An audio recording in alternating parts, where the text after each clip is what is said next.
Now, in some parts of the Upper East region, custom does not allow men to marry women from the same community or village. Therefore, if a man impregnates a woman within his own community, he loses his right to claim the child as his own, even if he wants to take responsibility. However, in what appears to be a contradiction of the custom, amorous relationships between people from the same community, well, they're not exactly discouraged, and this has created a situation where many children born out of such relationships grow up without proper parenting.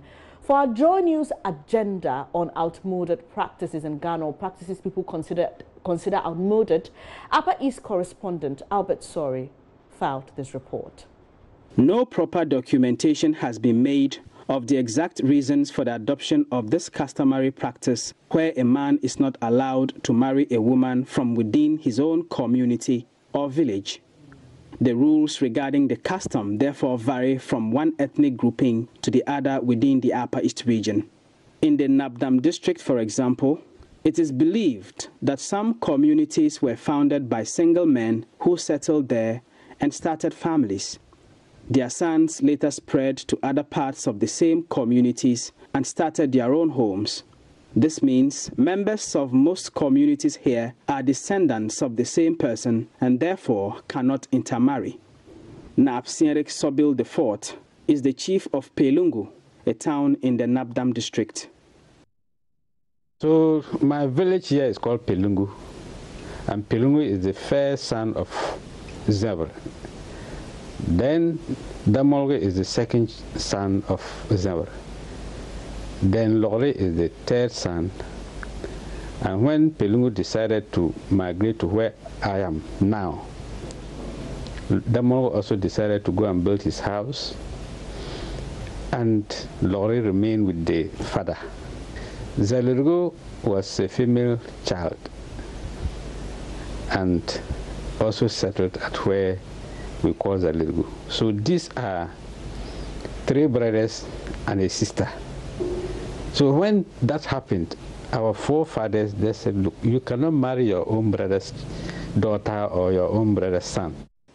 However, amorous relationships between such persons are not strictly frowned upon, perhaps due to something the forefathers introduced as a way of helping men whose wives did not bear them male children.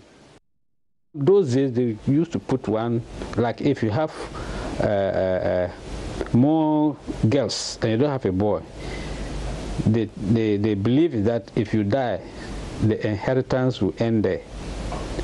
Maybe your brother somewhere will come and inherit your property and all that. So they decided that, look, it's better I leave one of my daughters back so that she can probably get me a boy to inherit my property or whatever, than to go out and get somebody who you may not understand the background of that person. So this also brought about this you cannot marry the person, but you can have friendship with the lady or the man in case you need maybe a child, a baby boy, to come and inherit you tomorrow into the future. This means the custom does not accept marriages amongst persons within the same community, but somehow it makes an excuse for love relationships between these same people. A child born out of such a relationship cannot be claimed by the father as his own, but if the father wants to help cater for the child financially, he is allowed to do so whilst the child remains with the mother's family. This has led to a situation where fathers often lose interest in taking responsibility of children they got out of such relationships. Richard Azenko was born under such a circumstance at Zwarungu. His mother later got married to a different man and left him behind in her family home. Richard recounts the difficulties he went through in life due to the fact that no one felt responsible for his upbringing. I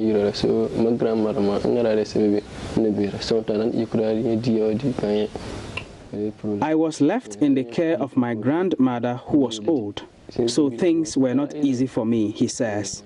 I mostly had one meal every day, and the old lady also passed on eventually, so I was almost left to my fate. Even as a child, if I woke up every morning and did not struggle for myself, then I would not eat, he adds. There are many people like Richard who feel ashamed to share their stories because in some communities, being born from such a relationship gives you the tag tabia, which literally means sister's child or brother's child, basically insinuating that you were born out of perceived incest.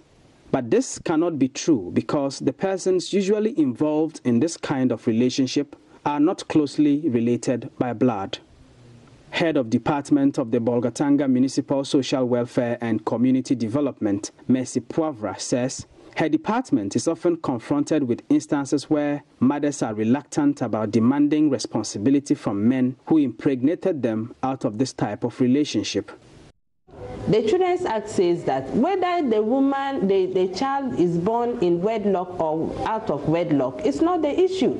The issue is that a man has put a woman in the family way, and therefore the man must be committed in taking care of the child together with the woman. It's a shared responsibility. But because this tradition is being practiced for quite some time, to some extent, most of the men eventually desert the woman that they have the child with or the children with.